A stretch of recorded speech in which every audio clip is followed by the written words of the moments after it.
Bom, vamos lá, né? Então, a aula de hoje, como eu tinha prometido para vocês, certo? Hoje a gente vai entender um pouquinho mais das... Vamos mostrar por que todo mundo acreditou em Newton quando ele chegou com as equações dele, né? Ou seja, vamos mostrar, de fato, as leis de Kepler, tá? Certo? Deixa eu só ver aqui onde a gente parou na aula passada. Na aula passada a gente tinha deduzido... Deixa eu ver aqui...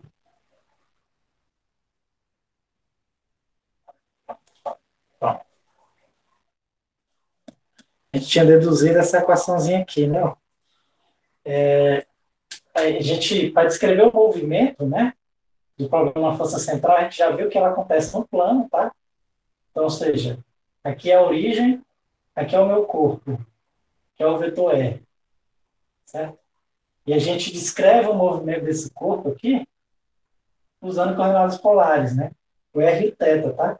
Eu quero saber quem é o R de T e o θ de T, né? Quero saber, achar quem é essa função e essa função. E aí a gente aplicou a lei de Newton, né? Demonstramos que o momento angular é uma constante de movimento e chegamos na equação separada para R. A equação separada para R é assim: M, R dois pontos, é igual ao F de R, certo? Mais L ao quadrado sobre M, R ao cubo. Esse é R ao cubo mesmo, é isso mesmo. Certo? A gente chegou nessa equação para R, tá? Eu falei que a grande questão dessa equação é porque ela só depende de R, certo? Ela só depende de R. Então, é como é que ela... lembra que isso aqui é a derivada segunda, certo? Isso aqui é a derivada segunda. Ou seja, é como se fosse um problema em uma dimensão. Desculpa. É um problema como se fosse um problema. Observe que... Muito. Obrigado. Agora eu só tenho uma função do tempo, só tenho o meu R de t. Eu tenho que resolver essa equação diferencial. Então é como se eu tivesse, né? É como se eu tivesse voltado lá para o capítulo anterior, né? Só que o capítulo anterior era o tipo m, x dois pontos, igual a uma função que depende de x, uma força que depende de x, mais L ao quadrado sobre m, x a terceira. Tá? Então, ou seja, o meu problema que era em três dimensões, né? Qual foi todo o procedimento? Primeiro eu mostrei que o momento angular é constante, então o problema é num plano, então ele vira um problema em duas dimensões. Mas quando eu trabalho com as equações, ó, é como se eu transformasse o problema para uma dimensão só. E agora eu tenho que resolver essa equação. Tá? Agora, essa equação, observe o seguinte, que essa equação é como se ela tivesse essa força aqui, certo? Essa força fictícia, tudo bem? Eu só relembrar para vocês onde é que vem essa força. Né? Essa força aqui, na verdade, quando você aplica a lei de Newton para a lei de Newton para coordenadas polares, né? Você obtém uma equação como essa aqui, ó. R θ ponto ao quadrado. É isso, né? R θ ponto ao quadrado, exatamente. Isso aqui é igual a força, certo? Essa equação aqui veio dessa aqui. Aí essa aqui a gente transforma nessa de cima. Essa aqui era pedida de θ ponto, certo? Só confirmar aqui se eu não errei nada. É isso mesmo. O que acontece? Ó? Esse termo aqui, pessoal, quando a gente olha para cá, é como se existisse uma força a mais agindo no meu corpo. Além da força radial, que é a força natural que existe, é como se existisse essa força a mais aqui. Tá? Essa força aqui é exatamente o que a gente chama daquela força centrífuga, certo? A força centrífuga, né? Que não existe de verdade. Né? A força centrífuga não é uma força que existe de verdade. É uma força que a gente chama de uma força inercial. O que significa dizer? Significa dizer o seguinte, ela só ela só existe porque a gente está num referencial não inercial, né? Então, quem está aqui, ele está no referencial não inercial. Por quê? Porque quem está aqui andando com essa partícula, ela tem uma certa aceleração. Então, vira um referencial não inercial. É como se fosse igual quando você o garupa de uma moto, tá? Você está na garupa de uma moto, mas você não está segurando em nada, está com as mãos livres, certo? E aí o motoqueiro, o piloto, acelera de uma vez, né? O que acontece? Você vai para trás de uma vez, tá? Só que tem alguma força ali puxando para trás? Não tem. Eu sinto como se tivesse, mas não existe. Não tem um espelho, nem nada me puxando ali, certo? Então, o que está acontecendo, o que, que é? É porque eu estou no referencial não inercial, eu estou na moto, em cima da moto, a moto está acelerada. E aí, quando você está no referencial não inercial, você sente como se houvesse forças, só que não existe. Tá? São forças devido à tendência à inércia, por isso que a gente chama de inercial. Né? Na moto, por que, que a gente sente que existe essa força? Porque a nossa tendência é ficar parado.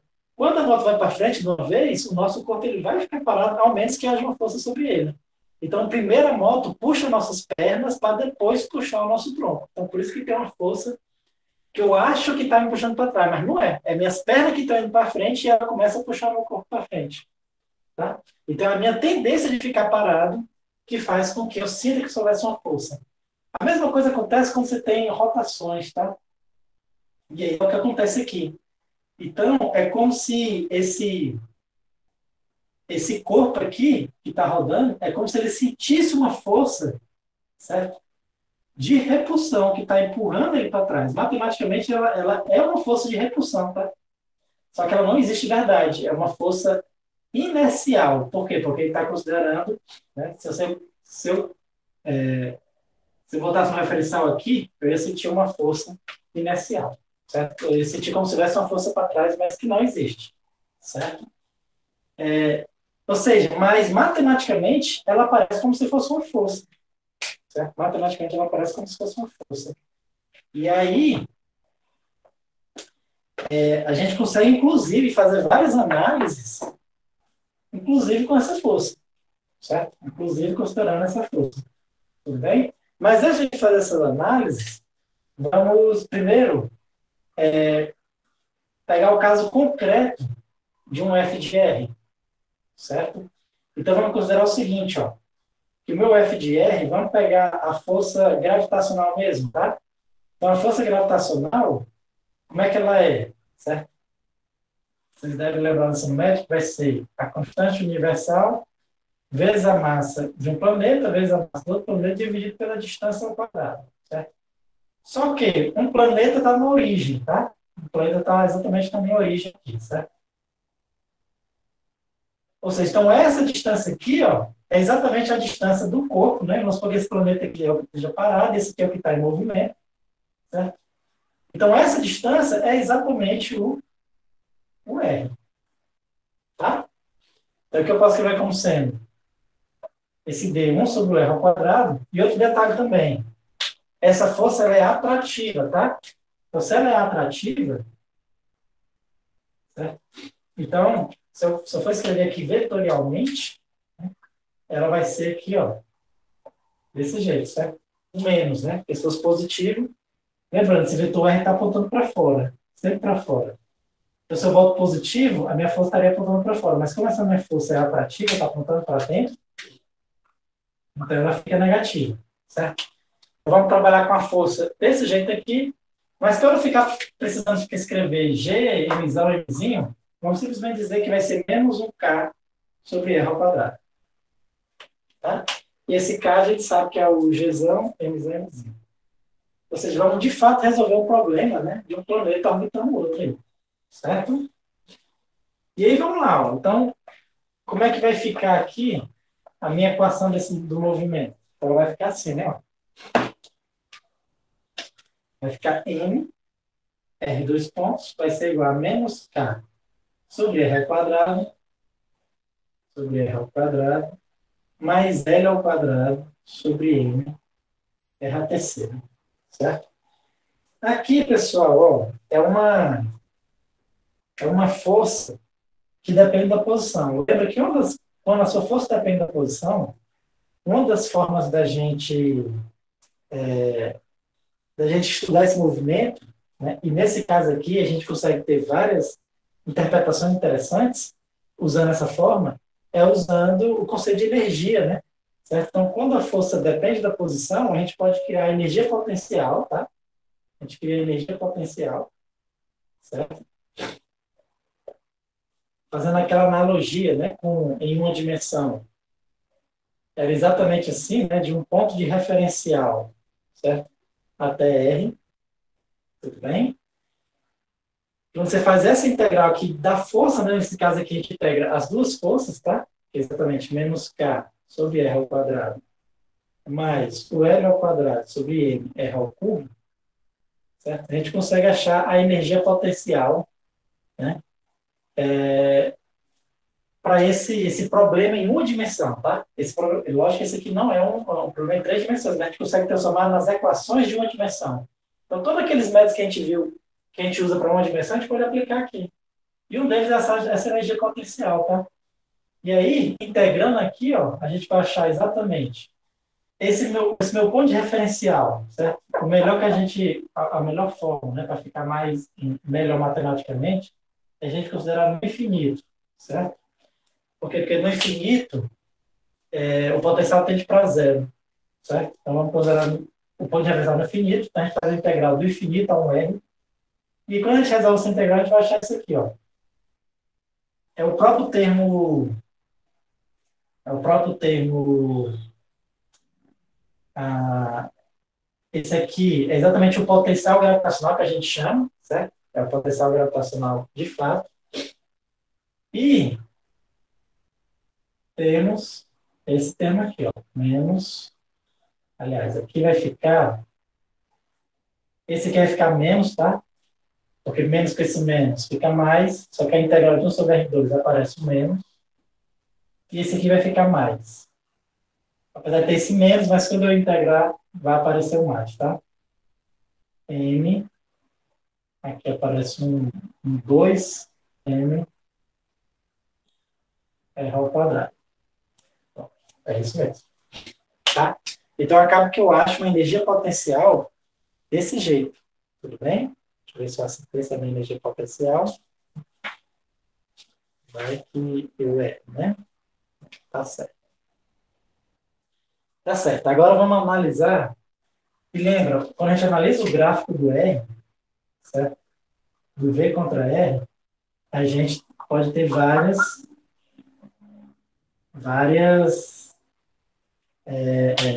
conclusões só em analisar esse gráfico, tá? E quando você analisa esse gráfico é composto de dois termos, tudo bem?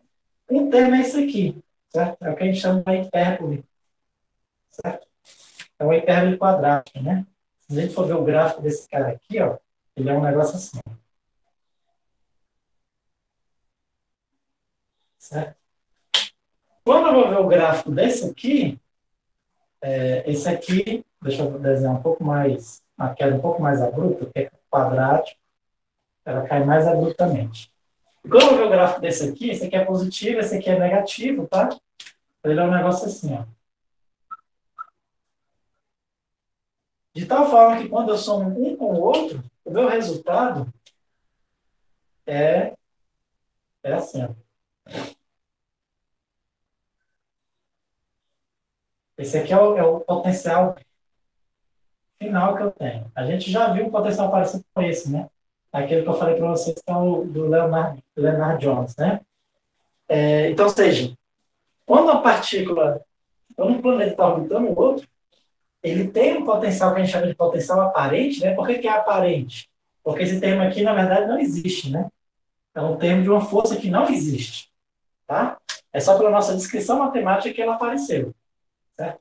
Mas matematicamente, né? Ela funciona como se fosse uma força agindo no corpo, certo?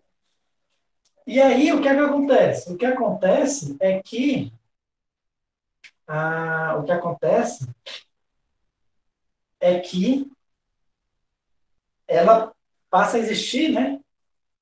Quando um planeta habita outro, uma região em que um planeta pode estar confinado, certo? Pode estar confinado. Deixa eu só explicar, para vocês verem como isso é interessante, certo? A força entre dois planetas é sempre atrativa, tá? Então a Terra, ela sempre está atraindo a Lua. Vamos supor, a Terra e a Lua. Sempre está atraindo. Uma pergunta, por exemplo, que eu sempre me fazia era, pô, se a Terra sempre é uma força atrativa, né? Sempre é uma força atrativa, por que a Lua simplesmente não vem e se choca com a Terra? Né? A coisa que eu sempre perguntava, igual esse pincel, né? Por que esse pincel, eu solto ele e vai se chocar com a Terra, vai se chocar com o chão? Por que a Lua não vem e se choca com a Terra? Né? É exatamente, né, matematicamente, certo? A gente vê que é porque é como se existisse matematicamente uma força externa. É como se existisse uma força externa aqui que está impedindo que ela se choque. E aí ela fica orbitando. Tá? Qual é a origem dessa força externa? Né? Então vamos entender um pouquinho dessa força externa. É porque ela tem uma certa rotação. Nesse L, né, o momento angular é uma rotação. Né? Ou seja, ela tem uma velocidade aqui tangencial, certo? E, ou seja, então, o que, que acontece de fato, né? O que acontece de fato? Sem usar uma descrição não inercial. O que acontece é o seguinte: a Terra sempre está puxando a Lua. E a Lua está caindo em direção à Terra, mas qual é o problema? Ela, ao mesmo tempo que ela está caindo, ela tem uma velocidade lateral. E aí, então ela cai e vira para o lado. Só que acaba que ela faz é orbitar. Né? Então, posso dizer que sim, que a Lua está direto caindo em direção à Terra, mas como ela tem uma velocidade para o lado, ela erra, né? Então ela está caindo, mas está sendo puxada para o lado, então ela erra e fica nessa órbita, tá? Beleza? Então, isso. E aí, matematicamente, a gente consegue descrever isso como? Né? Matematicamente, a gente consegue descrever isso como se houvesse uma força. Tem uma força atrativa, gravitacional, e tem uma força repulsiva. E aí consegue manter em equilíbrio, tá? Então, vamos lá. Ó. E aqui a gente já consegue ver como é que são as possíveis órbitas, tá? Então, o que acontece? Ó? Aqui, suponhamos o seguinte, que a Terra e a Terra e a Lua, vocês vejam que é um sistema descrito por equação que tem uma função como essa, tem uma energia bem aqui assim, ó. O que significa dizer que tem uma energia desse valor, energia total seja desse valor? Significa dizer que a coordenada radial, ou seja, o que é a coordenada radial? A distância da Terra à Lua. Tá? A coordenada radial, ela vai ficar oscilando entre esses dois valores. Tá? Lembra, quando você tem essa energia aqui, certo? A única região permitida para o corpo existir é essa, porque fora dessa região, a energia cinética fica negativa. Não existe energia cinética negativa.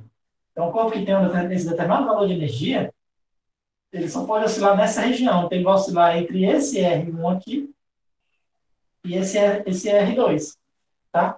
Só que, ao mesmo tempo, então ele vai ter um momento que ele se aproxima da Lua e tem um momento que fica mais distante e fica oscilando nesses dois momentos. Isso aqui é exatamente o caso de uma órbita elíptica, tá? Então, esse R1 aqui é o momento que ele está mais próximo da Terra. E o R2 é quando ele está mais distante, certo? E lembrando, ao mesmo tempo que tem essa oscilação no raio, né, o corpo continua rodando, né, porque tem um teto em função do tempo também. Então, de acordo que ele vai se aproximando, ele também vai rodando. E aí, por isso que gera essa órbita elíptica, certo? A gente vai achar a equação da elipse daqui a pouco, certo? Mas o interessante é que a gente já consegue prever como vai ser os movimentos, só olhando aqui a energia. Tá? Se eu for diminuindo a energia, certo? Se eu for diminuindo a energia, o mínimo que a energia vai ser é esse ponto aqui. Abaixo daqui não pode, a energia não pode ser. Certo? Na verdade, abaixo dessa energia, o que acontece? A rotação não é o suficiente para. Ele não tem rotação, né? Então acaba que há o choque. Né? Então, quando não tem esse mínimo de energia, se a energia ficar abaixo disso aqui, certo? O que acontece? É porque não existe momento angular suficiente para o corpo ficar rodando. E aí ele vai, é o caso em que ele se choca com a Terra, certo?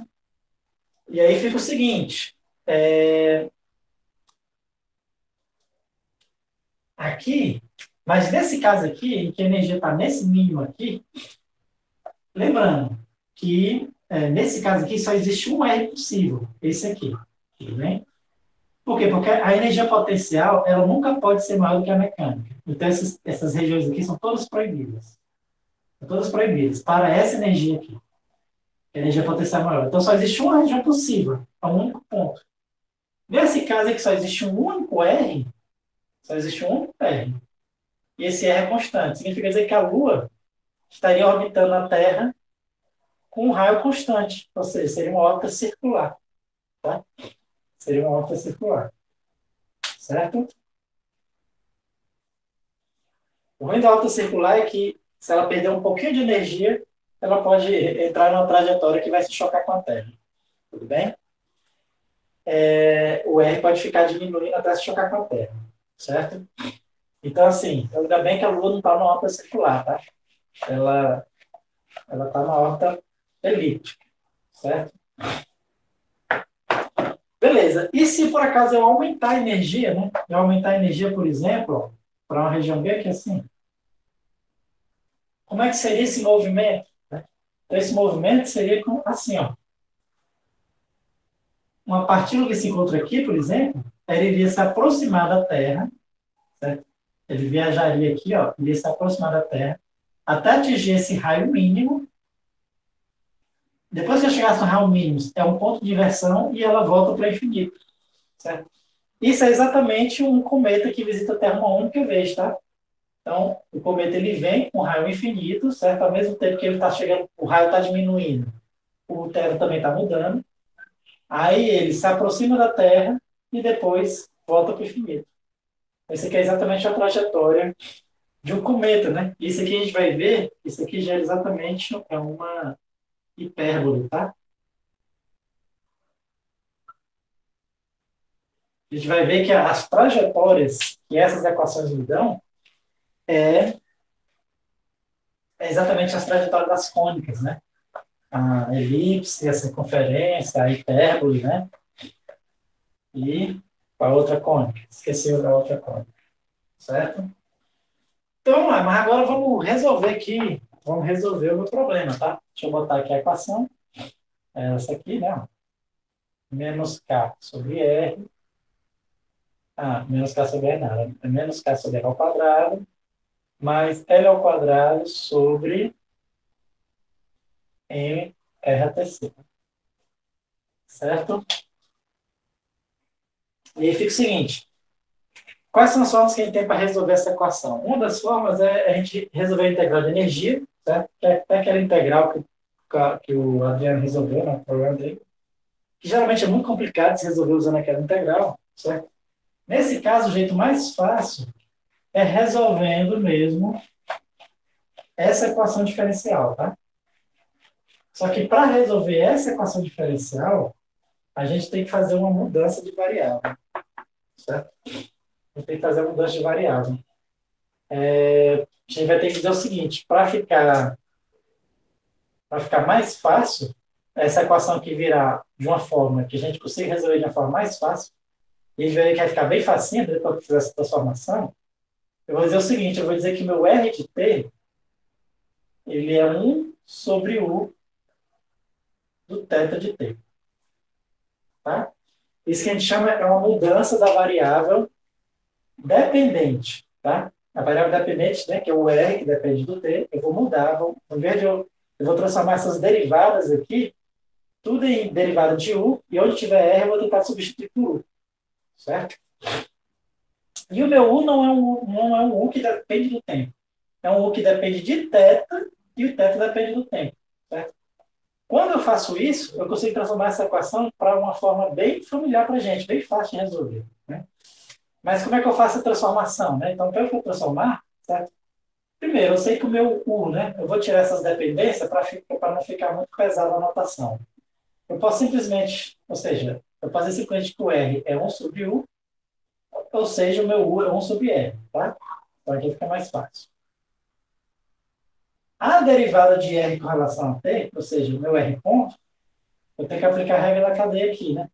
Então, primeiro derivo de fora, então vai ficar menos 1 sobre U ao quadrado, vezes a derivada de U com relação a θ, tá?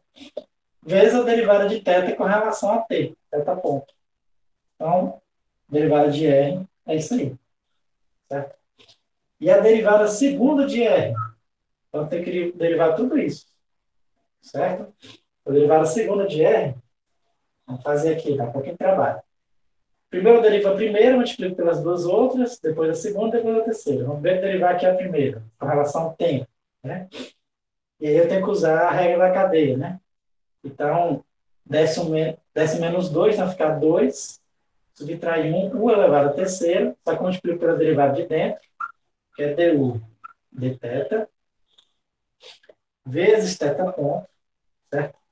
Vezes as outras duas, que é du de θ, vezes θ ponto. Isso aqui é o primeiro termo, tá? Infelizmente não vai ter espaço para cá, vou fazer aqui em cima. Esse aqui é o primeiro termo, eu derivei o primeiro termo. Agora, eu repito o primeiro, que é menos 1 sobre u ao quadrado. Agora eu multiplico a derivada do segundo. A derivada desse aqui com relação ao tempo. Lembrando que o u, ele depende de θ, certo? E o θ que depende do tempo. Então, quando eu derivar isso aqui em relação ao tempo, eu derivo com relação a θ. Então, vai ficar a derivada segunda de u com relação a θ, vezes o θ ponto, né? Isso aqui foi a regra da cadeia e ainda tem esse θ ponto aqui fora. Vezes θ ponto. Mas agora vamos colocar o último termo. Certo? O último termo, agora eu derivei o último termo, aí esse é mais fácil, né? É menos 1 sobre u ao quadrado, vezes du de θ, vezes θ, dois pontos. Certo? Vezes θ, dois pontos. Tudo bem? Beleza. Agora, a gente vai usar o fato também, né? Que o L, certo? Que o L, ele é m r ao quadrado θ ponto, tá? Na realidade, pessoal, era para ter usado isso aqui, né? Ia facilitar muito a minha vida. Certo? Isso aqui que eu fiz não vai nem ajudar muita coisa, porque eu posso dizer o seguinte, o meu θ ponto, eu posso escrever como sendo L sobre M R ao quadrado, né? Então, esse θ ponto aqui, ó, era melhor fazer isso mesmo. Deixa eu fazer aqui. Eu posso escrever como sendo, esse θ ponto, eu posso escrever como sendo, vou botar aqui assim, ó, menos 1 sobre u ao quadrado, du de θ, certo? Vezes, quem é esse θ ponto? L sobre M R ao quadrado. Certo? Só que 1 sobre R ao quadrado, eu posso dizer que é o U ao quadrado, tá? Ou seja, eu posso cortar esse U ao quadrado com U ao quadrado. Então, na realidade, eu consigo escrever aqui a derivada primeira do R de um jeito bem mais fácil, né? É simplesmente o R ponto é simplesmente menos L sobre M, que é uma constante, du de θ. Então, agora o R dos pontos fica mais fácil, né? Se aqui é uma constante, só faço repetir, e que eu derivo isso com relação ao tempo. Então, fica simplesmente a derivada segunda de u com relação ao θ, vezes a derivada de dentro, que é o próprio θ ponto. Tá? E agora, esse θ ponto eu substituo novamente. Pela aquela expressão que eu tinha colocado aqui, né? Que era L sobre M R ao quadrado.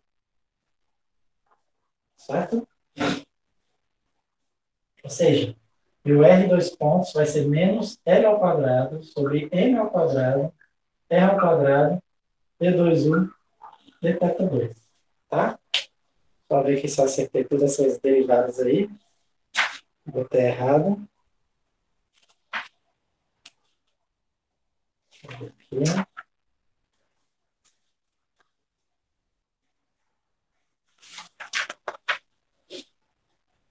Aqui. É isso mesmo. Certo? É isso mesmo. Agora, o que a gente faz? Agora eu vou substituir nessa equação. Certo? Vamos substituir nessa equação. Aliás, aqui só tem um detalhe, né? Como eu quero transformar tudo para U, então esse 1 sobre R ao quadrado eu posso escrever como sendo menos L ao quadrado, U ao quadrado, M ao quadrado, P2U, θ 2. Beleza. Então, vamos lá. M, que multiplica R dois pontos. Quem é R dois pontos? Tudo aqui. Menos L ao quadrado, U ao quadrado, M ao quadrado, vezes D2U, dθ 2, certo? Isso aqui vai ser igual ao quê? 1 sobre R ao quadrado transforma como sendo U ao quadrado, né? Vai ser menos K, U ao quadrado, certo? E esse aqui vai ficar mais L ao quadrado, U a terceira sobre M, certo? L ao quadrado, U a terceira sobre M. Eu só fiz transformar aqui para ser U ao quadrado e aqui para ser U a terceira, certo? Então, observe que eu tenho um U ao quadrado nesse primeiro termo, aqui do lado de cá, tem um U ao quadrado aqui e tenho um ao terceiro ali. Então, eu posso cortar, né? Dividir tudo por U ao quadrado, aqui vai sobrar só U. Então, a minha equação vai ficar o seguinte, eu vou cortar esse M com esse M aqui também, vai ficar menos L ao quadrado sobre M, D2U, dθ 2, vai ser igual a menos K, que sobra só o menos K, e aqui vai sobrar mais L ao quadrado, U sobre M, que é o U, tá? Beleza, agora eu vou só isolar esse termo aqui. Então, eu passo o M dividindo, o L ao quadrado, quer dizer, o M multiplicando, o L ao quadrado dividindo, e multiplico tudo por menos 1. Então, eu vou ter essa equaçãozinha aqui, ó. Então, esse aqui vai ficar positivo, vai ficar K vezes M sobre L ao quadrado, mais esse aqui vai exatamente cancelar, né? Vai ficar simplesmente mais U. Menos, professor, menos U. Menos, exatamente, menos U. Exatamente. Certo? E agora a gente chegou numa equaçãozinha bem mais fácil de trabalhar do que essa equação aqui. Essa equação é complicada, né? Se fosse para resolver um R de T. Agora, achar o U de θ aqui é fácil, né? Que fica assim, ó, D2U dθ 2, passa esse tempo lá de lá, mais U é igual a Km sobre L ao quadrado. Essa equação aqui, usando as técnicas de equações, de solução de equações diferenciais, ela fica fácil, né? Por quê? Porque essa equaçãozinha aqui é a equação linear, certo? De segunda ordem, com coeficientes constantes, tá? Ou seja, a gente pode resolver daquela forma que eu ensinei para vocês, né? Você chuta a solução como sendo exponencial, tá? Mas eu vou fazer o seguinte, para não ficar mais trabalhoso ainda, eu já vou jogar a solução, certo? Mas se vocês lembrarem bem, certo? Se vocês lembrarem bem, isso aqui é exatamente aquela a equação muito parecida com a equação do oscilador harmônico, certo? Não parecido, não. É a mesma equação do oscilador harmônico. A diferença é que no oscilador harmônico, né? Aliás, não tem diferença, é isso mesmo. É exatamente a equação do oscilador harmônico. Então a solução é a mesma, tá? A solução é a mesma. Lembrando aqui, tem um pequeno detalhe. Qual? Essa aqui é uma equação que é não homogênea, tá? O que é a equação homogênea? É quando ela é igual a zero. Quando é uma solução quando tem uma equação que não é não homogênea, é que você tem uma equação não homogênea, a solução total, certo? Você faz o quê? Você pega a solução da homogênea e soma com uma solução particular qualquer da não homogênea, certo? Então, seja, primeiro você acha a solução da homogênea, né? Qual é a solução da homogênea? Essa aqui, ó. Se resolve essa equação, e essa equação, como eu já falei, é a equação do oscilador harmônico, certo? A solução é aquela mesma que a gente já estudou, né? Certo? Então, a solução é simplesmente isso aqui, ó. Θ mais um φ zero, certo? E depois você acha uma solução particular dessa equação. Uma função qualquer que aceite essa equação, certo? E uma solução particular qualquer é o seguinte, é simplesmente U igual a uma constante. E se você fizer U igual a uma constante, A derivada segunda é zero, porque a derivada primeira de uma constante é zero, então a segunda também é zero. E você faz essa constante ser exatamente esse termo. Então, a solução particular é exatamente km sobre L ao quadrado. Certo? Então, aí você tem exatamente uma... Então, ou seja, a solução total, certo? Em termos de U de θ, tá? Em termos de U de θ, a solução total seria o seguinte. Seria K sobre M, Km sobre L ao quadrado, certo? Mais o A cosseno de θ mais θ zero, certo? Quer dizer, isso aqui seria a solução total do seu problema, né? Problema das órbitas, certo? Vamos voltar para R, tá? Você botar aqui 1 sobre o R de t, certo? Vai ser Km sobre L ao quadrado, mais um A cosseno do seu θ de t, tá? Vamos deixar subentendido aqui é o θ de t, mais um fator inicial, certo? Esse A aqui você consegue determinar a partir das condições iniciais, certo? Daqui a pouco a gente consegue determinar ele, tudo bem? Mas o que eu quero que vocês entendam é que se você colocar aqui o R, se você pensar no R como função de θ, né? E se você for ver lá as equações das cônicas, você vai ver que isso aqui é exatamente em coordenadas polares, tá? Coordenadas polares. Você dá exatamente a equação ou de uma elipse, certo? De uma elipse, cujo um dos focos é a origem, certo? Ou isso aqui é a equação de uma hipérbole, tá? De uma hipérbole, certo? Ou seja, com essa equaçãozinha aqui, certo? Newton mostrou a segunda lei de Kepler, certo? Vamos só lembrar quais são as leis de Kepler, né? A primeira lei de Kepler é que os planetas descrevem órbitas elípticas com o Sol em um dos focos. É exatamente o que essa equação Newton mostrou, né? Com essa equaçãozinha aqui, que exatamente os planetas vão fazer órbitas elípticas com o Sol em um dos focos. Certo? A segunda lei de Kepler, ele diz o seguinte, que o raio vetor que liga o planeta ao Sol descreve áreas iguais em tempos iguais. Né? Essa lei de Kepler também a gente consegue mostrar. Ou seja, que o planeta descreve áreas iguais em tempos iguais, tá? Isso tem como a gente mostrar. Como é que a gente mostra isso? Deixa eu apagar aqui.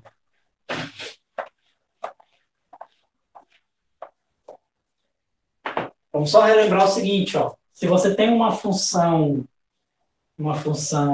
usando coordenadas polares, como é que você acha a área, né? Certo? Como é que você acha essa área que ele percorre de um ponto ao outro? Né? Então, a área vai ser a integral, certo? De um θ até o outro, tá? Um θ1 ao θ2, certo? De 1 meio de R ao quadrado dθ. Formazinha que vocês aprenderam lá no cálculo 1. Não sei se vocês estão lembrados dessa forma, certo? Mas, basicamente, o que essa fórmula diz? Essa fórmula aqui, basicamente, é a área de um triângulo, né? Ele imagina isso aqui como se fosse a soma da área de vários triângulozinhos, né? Então, por isso que tem esse sobre 2 aí, certo? Porque como é que você calcula a área de um triângulo? Base vezes altura dividido por 2, tá? Então, a altura, essa fórmula vem exatamente isso aqui, ó. A altura desse meu triângulo é exatamente o R, né? A gente viu como se fosse um triângulo. É exatamente o R, certo? A base é isso aqui, ó. É esse arco, esse comprimento de arco, se aqui for o ângulo dθ, esse comprimento de arco é R dθ. Então, base, quer dizer, a base é R dθ vezes a altura dividido por 2, né? Só que isso aqui é só de um triângulozinho bem fininho. Quando você soma de vários triângulos, você tem essa integral, tá? Então, é assim que se calcula essa área aqui. E ele diz que ele varre tempos iguais, quer dizer, áreas iguais e tempos iguais. Como é que a gente mostra isso? Esse aqui dá para a gente mostrar sem mesmo saber essa equação, tá? Essa equação aqui. É só a gente lembrar o seguinte, ó, que o meu momento angular, ele é m, r ao quadrado, θ ponto. Certo? Isso mesmo. Você pode olhar, porque às vezes eu erro aqui o quadrado, às vezes eu confundo o quadrado com aqui e com aqui. Ou seja, esse meu r ao quadrado, certo? Eu posso escrever como sendo o quê? Como sendo L sobre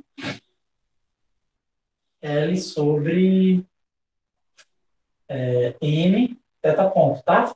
Então vamos voltar para a área. Ó. A área vai ser a integral de um θ1 até um θ2, certo? De um meio, que multiplica o r ao quadrado, mas que é r ao quadrado, L sobre m, θ ponto, dθ. Certo? L sobre 2m é uma constante, sai da integral, tá? Então, L sobre 2m é uma constante e sai da integral. Certo? Então, vamos pegar aqui a área. Vai ser L sobre 2m, a integral de θ1 ao θ2, de 1 sobre θ ponto, dθ. Agora eu vou fazer a mudança de variável, tá?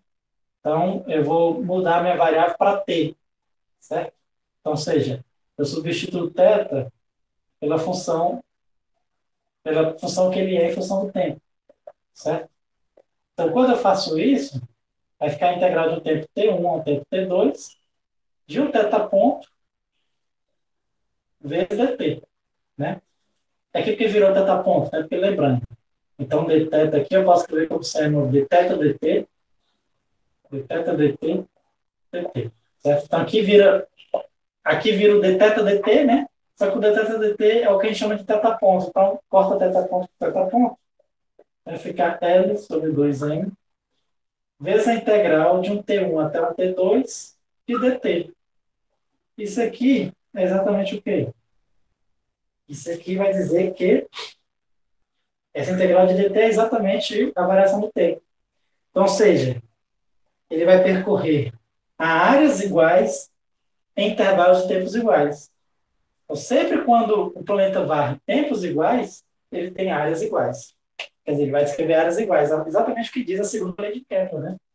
Então, ou seja, só com as equações de Newton, Newton provou a primeira lei de Kepler, a segunda lei de Kepler, certo? A primeira diz que é órbitas elípticas, a gente tinha visto. A segunda diz que percorre áreas iguais em tempos iguais, certo? E foi assim que Newton mostrou, né, que a lei dele estava correta. Né? Aí o pessoal começou a fazer experimento aqui na Terra e viu que dava certo aqui na Terra também, certo? Deixa eu ver aqui.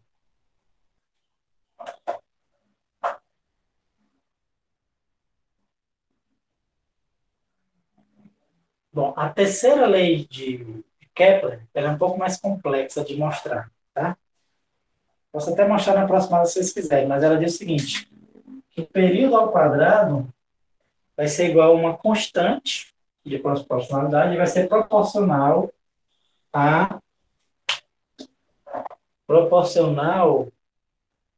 à distância média entre o Sol e o planeta, certo? Mas isso aqui é um pouco mais complicado, eu mostro depois, tudo bem? Mas a gente consegue mostrar também, certo? E consegue explicar também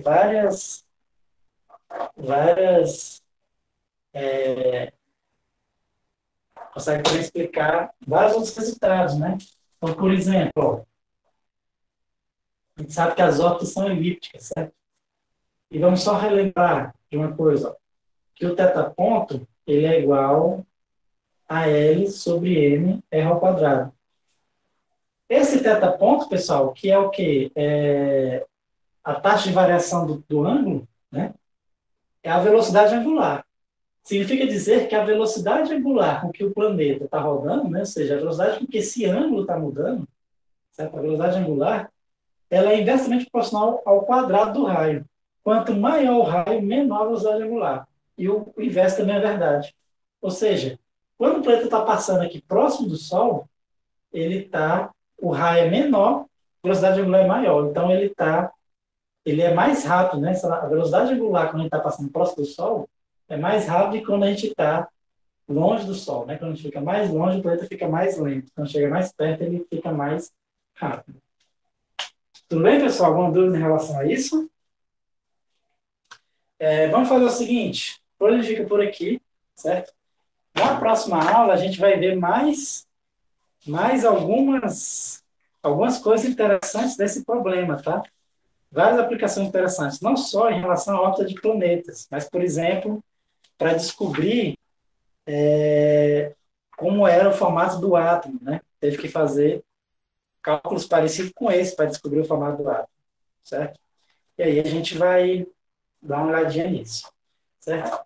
Mas ele falou o seguinte, professor, se possível, poste hoje a aula de segunda para a aula assistir. Eu vou postar, tá? Vou postar, vai postar todas as aulas, tudo bem? Acabei não postando, né? Porque eu dependo do meu celular e hoje eu dou o dia todo aula, aí eu não consigo postar, né? Mas amanhã de manhã eu vou postar, que amanhã de manhã eu não dou aula, certo? Então, por hoje a gente fica por aqui, tá? Por hoje a gente fica por aqui e aí a gente se vê na próxima segunda, certo?